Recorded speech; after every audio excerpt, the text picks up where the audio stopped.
What is good, everybody? Welcome back to another episode brought to you by the League FFB. I've officially finished my first round of diving into the rookie wide receiver tape. So naturally, I'm going to give you guys my way too early rookie wide receiver rankings. So we can probably look back at these in July, August, September, and laugh at them because we have no context to anything that these guys are doing right now. We just have the tape and the college production to go off of. But without wasting any more time, why don't we just hop right into this list? And why don't I tell you how I have these guys ranked based off of my first round of film?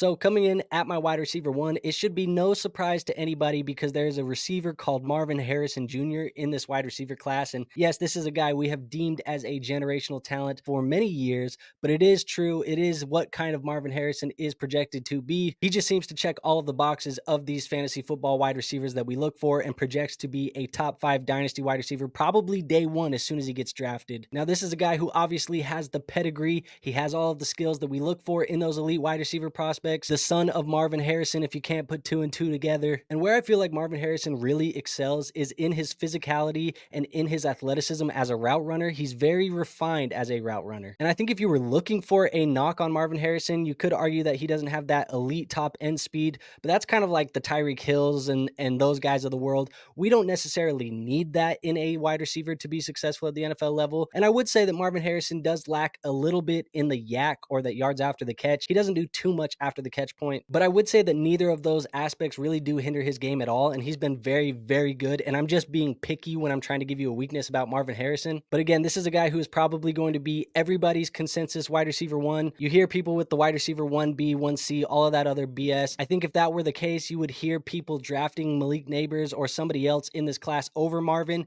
And I just don't think that's the case. Anybody who is on the clock with their 101 in these 1QB drafts, and hell, some people in the 101 in their super flex drafts might just be looking at Marvin Harrison and clicking that button every time. And just to give you guys some context, this is a guy who has been back-to-back seasons with 1,200 yards and 14 touchdowns coming out of Ohio State. Now, coming in as my wide receiver 2 in this class, it is going to be Malik Nabers out of LSU. And Malik Nabers, to me, he really stands out for his explosiveness after the catch, especially some of the versatility that he possesses as a route runner. And because of these traits, he did earn some recognition where he did finish as a finalist for the Bolitnikoff Award. And I think that everything Malik Nabers brings to the table is just showcasing that he is a multifaceted, multifunctional, very skilled wide receiver that is going to excel at the next level. I think a lot of NFL teams could use a player like Malik Nabers. A lot of them are going to fall in love with a player like Malik Nabers come the combine. And I do think it's worth noting that even though JJ Watt has talked about PFF recently and they're getting a little bit of negative press, Malik Nabers did receive the highest PFF grade since Devontae Smith's Heisman Trophy winning season. So that should speak a little bit to how well Malik Nabers played in 2023. And this is a guy who's coming off of a 2023 season where he posted 89 receptions for 1,569 yards and 14 touchdowns. Now, coming in at my wide receiver 3 in this class, that is going to be Rome Odunze, wide receiver out of Washington. And the thing about Odunze is he does project to be a first-round pick come the NFL draft season.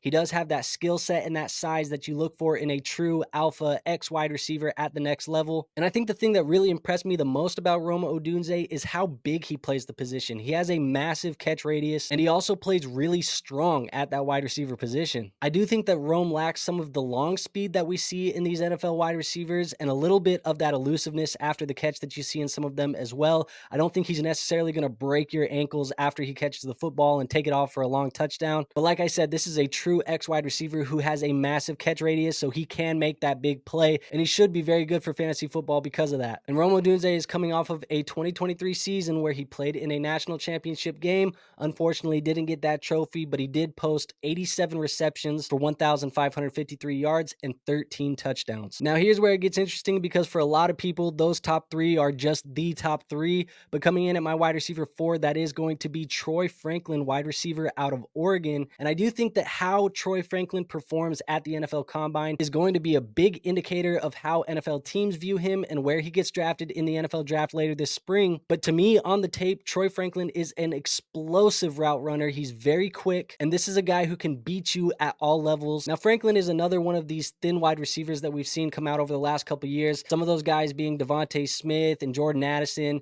and Franklin's a little bit taller than those two, but he is still thin nonetheless. I do think that that thin frame does show up on tape at times. I've seen him get jammed at the line of scrimmage, and I do think that that forces him to play with a little bit of a lack of strength at times at the wide receiver position. But again, this is a guy who I think is an elite separator. He has great hands, and he's very good after the catch. And in 2023, Franklin posted a season where he had 81 receptions, 1,383 yards, and scored 14 touchdowns. Now, coming in at my wide receiver 5, that is going to be Brian Thomas Jr., wide receiver out of LSU. And the thing about Brian Thomas is he might be one of the best all-around athletes at the wide receiver position in this entire class. And this is a guy who was a higher rated recruit coming out of high school when he was being recruited by LSU. And yes, he was a higher recruit than Malik Nabers. Now, with that being said, Brian Thomas didn't do too much in his first couple seasons with the LSU Tigers, but as a junior, he did have his official breakout. And Thomas showed that he was an explosive vertical threat and a guy who does really well at tracking the football and has great body control when making those catches. Now, he isn't the best after the catch. I feel like I've said that for a couple receivers in this class so far. It's probably not the last time I'm going to say it either. But with that being said, Brian Thomas Jr. is currently tied for third place on LSU's all-time scoring list, and he's coming off of a 2023 season where he posted 68 receptions for 1,177 yards and 17 touchdowns. Now, coming in at my wide receiver 6, that is going to be Xavier Worthy from Texas. And I think the number one question that people are going to have about Xavier Worthy is, does he have the size to translate to a alpha number one type of wide receiver at the NFL level? And I say that because Xavier Worthy is very thin, even much thinner than Troy Franklin is. When he last officially weighed in, Worthy came in at 172 pounds. Now, with that being said, though, his weight has helped him a little bit because he does play very, very fast. He's a speedster, a great deep threat. This is a guy who plays the game quickly and has the ability to break off a big play every time that the football is in his hands. And I think depending on how he weighs in and how he performs at the NFL Combine, this is a guy who could sneak into the first round of the NFL draft. And obviously, like all these other prospects, the landing spot and the draft capital are going to play a big role in how we rank these guys come your rookie draft. But I like what Worthy put on tape, and he's a guy who broke out as a true freshman. And in 2023, he posted a season where he had 75 receptions for 1,014 yards and scored 5 touchdowns. Now, coming in at my wide receiver 7, that is going to be McConkey, wide receiver out of Georgia. And not gonna lie, after watching the tape, this is one of those guys that I would feel confident in saying is one of the best route runners in this entire class. This is a guy who's a very refined route technician. He plays with a sense of suddenness that I think catches defenders off at times. And after the catch, I think this is a player who plays with great vision and has some good elusiveness to his game as well. And similar to how I said with Troy Franklin, I do think that McConkey plays with a little bit less physicality than some of these other wide receivers.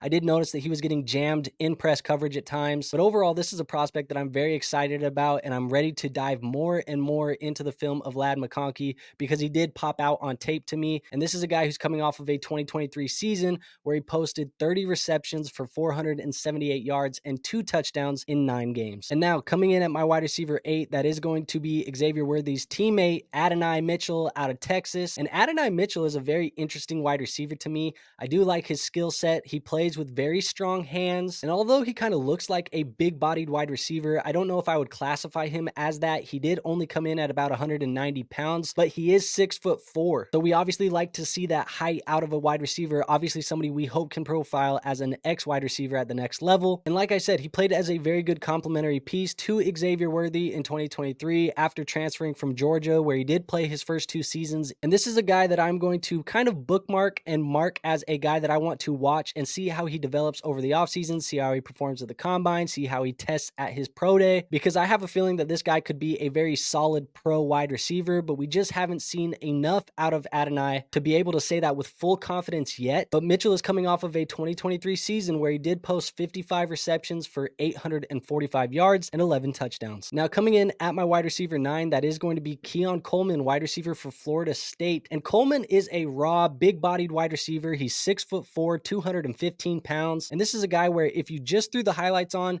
you would probably think he's one of the best wide receivers in this class because he is always able to make that big highlight play. He's one of those great jump ball wide receivers. However, as I dived a little bit deeper into the tape, I did notice that Keon Coleman has a lot of work to do as a route runner. His route tree is pretty limited. And I do think that that's something that he's going to have to improve upon pretty heavily if he wants to be successful at the next level. And how he will continue to develop that is obviously going to have to be affected by where he lands in the NFL draft. I think if you put a guy like this with Patrick Mahomes, obviously he's going to be able to make the big plays. But you put a guy like this with maybe a less accurate quarterback, let's talk about a Will Levis or something like that, I don't know if he's going to be able to develop as well as he could in a good situation. Now, like I said, he's a highlight waiting to happen. This is a guy who has great hands, good body control, obviously very athletic, but again, just needs to fix that route running and become a better vertical separator at the next level. And even with all of that being said, even his collegiate profile isn't that impressive. And Coleman is coming off of a 2023 season where he posted 50 receptions for 658 yards and 11 touchdowns. Now, coming in as my wide receiver 10,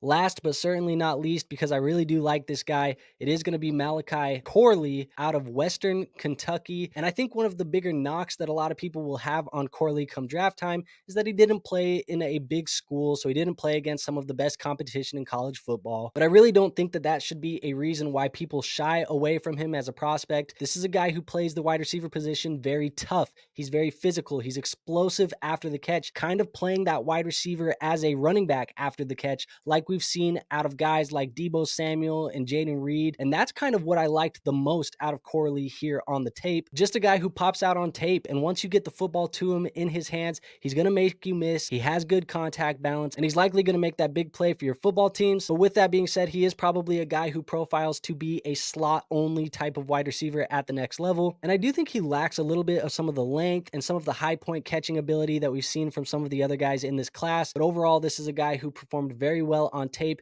and I'm very excited to see at the Senior Bowl and at the NFL Combine later this spring. And Corley is coming off of a 2023 season where he posted 79 receptions for 984 receiving yards and 11 touchdowns. Now, that is all I have for you guys today. Obviously, like I said, this is a way too early ranking, so there's still a lot more information to come. These rankings are going to be fluid. They're going to change throughout the offseason. So what we have them ranked as today isn't necessarily how we will be drafting them come your rookie drafts later this spring. But I hope you guys did enjoy the video. So if you did, go ahead and hit that like button. It is the best free way to show this channel some support. Also, make sure you guys are subscribed to the channel and hit that notification bell. That way you never miss any future videos when they do come out. And last but not least, make sure you are a member of that Discord. There is a free Discord link in the description, so make sure you go and join that. We're helping people out with their Dynasty Fantasy Football teams 24/7, 365, all off-season long, trades, waivers, rookie prospects, all of that, guys. So we're helping you out with that. And like I said, it's free to join, so there's no risk in doing that. So make sure you hit that link in the description. And with all of that out of the way, I will see you guys on our next video. But until then,